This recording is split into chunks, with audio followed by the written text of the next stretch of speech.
Jordi Amat kemarin 2 kali pertandingan sama Irak sama Vietnam 2 kali cedera, tapi masih ngotot pengen main lawan Jepang. Ya itulah yang namanya patriotisme.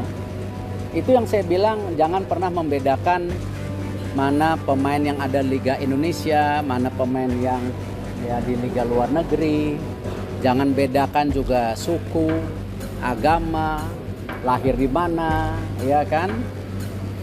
Inilah yang namanya membangun tim.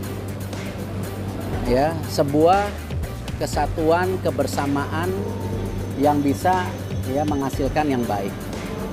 Siapapun yang ingin membela merah putih, itulah Indonesia. Dan walaupun Jepang itu lebih jauh diunggulkan dengan peringkat mereka 17, kita 142 sekarang, saya kira Jepang itu nonton kita melawan Vietnam dan pasti akan mereka berhitung. Pelatih mereka Hajime Moriyasu juga melihat, nggak boleh anggap enteng ini anak-anak muda ini. Orang boleh bilang ini bocah-bocah kan? Iya, bocil malah ya, bocil ya. Muda yang ada di Piala Asia saat ini dengan rata-rata mungkin 23 tahun, 24 tahun. Tapi mereka juga tidak boleh terlalu overconfidence menghadapi Indonesia. Tidak terlalu percaya diri. Memang dari semua aspek kalau kita lihat mereka unggul. Ya, tidak terbantahkan lah. Mau soal peringkat, mau kualitas pemain, semua. Kita jangan masalahkan itu, Bang. Iya. Peringkat 85% pemain mereka bermain di Eropa. Betul. Kita cuma 30% mungkin.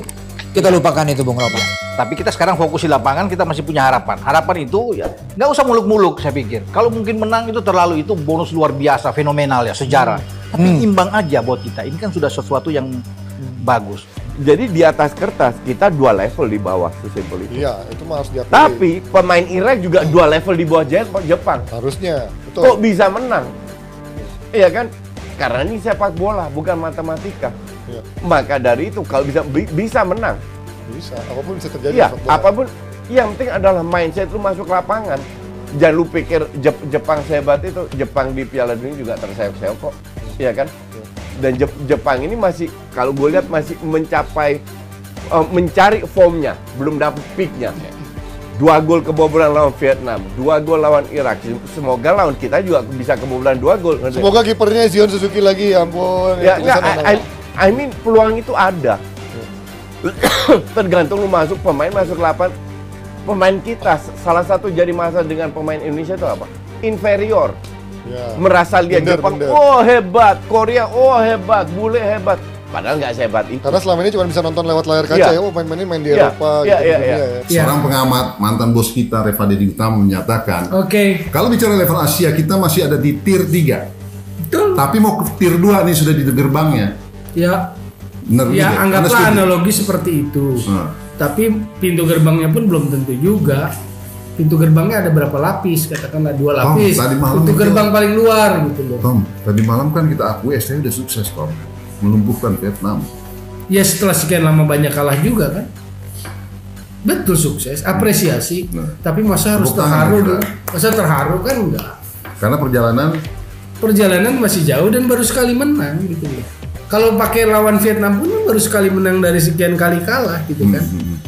Oke, berarti STY berhasil mencuci dosanya. Seperti istilah Anda. Cuci dosa itu dalam pengertian setelah dari kualifikasi sampai Piala Asia kalah-kalah mulu tuh 6 pertandingan terakhir. Maka saya menduga kan, makanya ngomong cuci dosa itu dalam tanda kutip. Ini akan dijadikan semacam cuci dosa STY. Ini akan digembar-gemborkan dan kelihatan kan. Pagi ini aja tiba-tiba ramai benar, belum sarapan nih. Belum masuk bubur udah ditanya tim nasional. Komennya nyerempet ke STY IG saya, Tom. Oh gitu ya.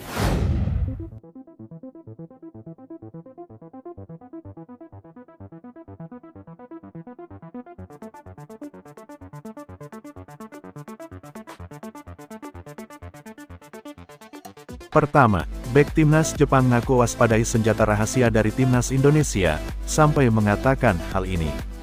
Bek andalan timnas Jepang, Ko Itakura mengaku bakal mengantisipasi dari senjata timnas Indonesia yakni lemparan jarak dari Pratama Arhan. Sebelumnya, timnas Indonesia meraih hasil positif saat menaklukkan musuh bebuyutan, Vietnam dengan skor akhir 1-0. Padahal sebelumnya, timnas Indonesia asuhan Shin Tae-yong tidak pernah menang melawan tim yang berjuluk The Golden Star Warriors. Terakhir tim Garuda menang atas Vietnam adalah ketika pertemuan mereka di Piala AFF pada 2016 silam. Timnas Indonesia menang dengan skor 2-1 pada babak semifinal Piala AFF di Stadion Pakansari, Bogor, Desember tahun 2016. Indonesia yang menang secara agregat dari Vietnam kemudian kalah dari Thailand di laga final. STY berhasil membuktikan bisa melaju lebih jauh dengan memulangkan Vietnam dari Piala Asia.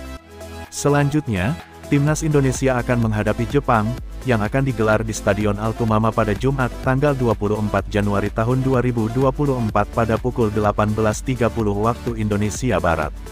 Pertandingan tersebut menjadi laga hidup dan mati baik untuk skuad asuhan Shin Tae-yong maupun Hajime Moriyasu, demi menjaga asa lolos ke babak 16 besar.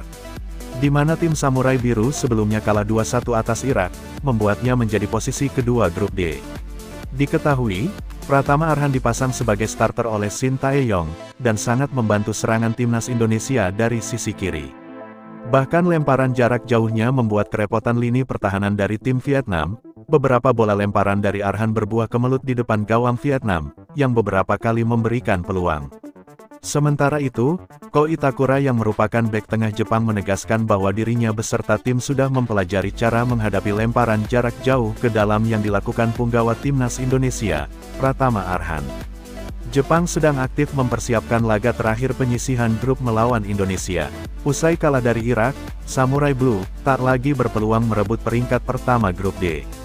Mereka akan mengincar 3 poin meyakinkan melawan Indonesia. Ko Itakura, pemain yang merumput di Bundesliga dengan membela Borussia Mönchengladbach, mengatakan bahwa Jepang perlu mewaspadai lemparan ke dalam kotak penalti yang menjadi ciri khas dalam permainan Indonesia. Ia mengaku banyak menyaksikan situasi lemparan ke dalam yang dilakukan Indonesia saat bertemu Irak dan Vietnam. Lemparan ke dalam mereka di dekat kotak penalti tidak ada bedanya dengan tendangan sudut.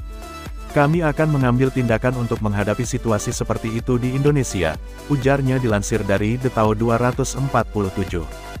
Selanjutnya, Erick Thohir puji perjuangan Jordi Amat karena masih bela timnas Indonesia meski 2 kali alami cedera. Pemain belakang timnas Indonesia, Jordi Amat jadi salah satu pemain skuad Garuda yang tampil militan di 2 pertandingan grup D Piala Asia 2024 Qatar. Jordi yang mengawal lini pertahanan timnas Indonesia sempat mengalami cedera saat dikalahkan Irak dengan skor 1-3. Seusai laga, Jordi menceritakan dirinya mengalami kencing darah. Untung saja, cedera tersebut tak begitu parah dan pemain naturalisasi kelahiran Spanyol itu kembali dipercaya Shin Tae-yong tampil pada pertandingan kedua kontra Vietnam. Dalam pertandingan yang dimenangkan Indonesia dengan skor 1-0 tersebut, lagi-lagi Jordi harus mengalami cedera serius, yakni patah hidung sehingga dirinya harus ditarik keluar. Meski kerap mengalami cedera saat membela timnas Indonesia, Jordi Amat mengatakan dirinya tetap siap untuk tampil di laga kontra Jepang. Ketua Umum PSSI, Erick Thohir pun turut mengapresiasi perjuangan pemain milik Johor Darul Takzim tersebut. Ya, itulah namanya patriotisme. Itu yang saya bilang, jangan pernah membedakan mana pemain yang ada Liga Indonesia, mana di Liga luar negeri. Jangan juga bedakan suku, agama, lahir di mana, ya kan? Kata Erick Thohir usai konferensi pers PSSI X Erigo di FX Sudirman, Senayan, Jakarta, Senin, tanggal 22 Januari tahun 2024. Inilah yang namanya membangun tim, sebuah kesatuan kebersamaan yang bisa menghasilkan yang baik. Siapapun yang ingin membela merah putih, itulah Indonesia, ujar Erick. Erick berharap perjuangan yang ditampilkan Jordi Amat bisa turut dicontoh para pemain timnas Indonesia lainnya. Terlebih pada pertandingan pamungkas kontra Jepang pada tanggal 24 Januari mendatang. Pasalnya, pertandingan tersebut akan menjadi laga penentu bagi kedua tim untuk melaju ke babak 16 besar Piala Asia 2024. Saya berharap tentu nilai-nilai yang disampaikan Jordi, ini juga bisa mengalir ke semua, tanpa melihat juga, kan kadang-kadang ada pemain sendiri yang kenapa saya tidak main, kita ini kan satu tim. Jadi kita harus saling mengisi, terang Erick. Saya berterima kasih kepada Jordi dan saya berterima kasih kepada semua pemain yang mau mengorbankan kemarin liburannya untuk fokus tim nasional, pungkasnya. Ketua Umum PSSI, Erick Thohir ingin skuad Garuda bisa kembali meraih kemenangan saat menghadapi Jepang, meskipun ia sadar melawan Jepang yang banyak dihuni pemain berkualitas tidaklah mudah. Tentu sekarang bagaimana poin 3 ini bisa kita tambah untuk supaya menggaransi slot ke-16 besar, kata Erick. Tidak mudah, karena Jepang ini ranking 17, kita kemarin ini sepertinya sudah lebih bagus 142, ujar Erick. Pria yang juga jadi Menteri BUMN itu berharap semua pemain mengeluarkan seluruh kemampuannya untuk perjuangan timnas Indonesia di Piala Asia 2023. Tetapi gini, kalau memang bawa merah putih, ya harus memberikan semuanya. Kalau loyo, tidak usah. Pulang saja, terang Erik. Jepang ini 16 kali bertanding, baru kemarin kalah yang sama Irak dan tidak diduga-duga. Jadi sekecil apapun kesempatan, kita harus tetap gunakan, tegas Erik. Erik meminta kepada skuad merah putih untuk tampil dengan daya juang tinggi saat menghadapi Jepang. Bahkan, Erik turut menceritakan semangat perjuangan Indonesia saat mengusir penjajah baik Belanda maupun Jepang. Kita ada peristiwa dulu, ketika kita masih di bawah Belanda, kita dikurung, tapi masih ada, kalau ingat kita dulu ada kadet, ada sekelompok pemuda Indonesia yang menerbangkan pesawat dan bisa mengebom kembali ke Belanda, cerita Erik. Ada nilai patriotisme yang terjadi saat itu, dengan segala keminiman, pesawat-pesawat latih, dan bomnya juga masih pakai tangan dan dianggap tidak bisa pulang karena tak ada radar dan tapi ternyata tidak ada apa-apa, tutur Erik.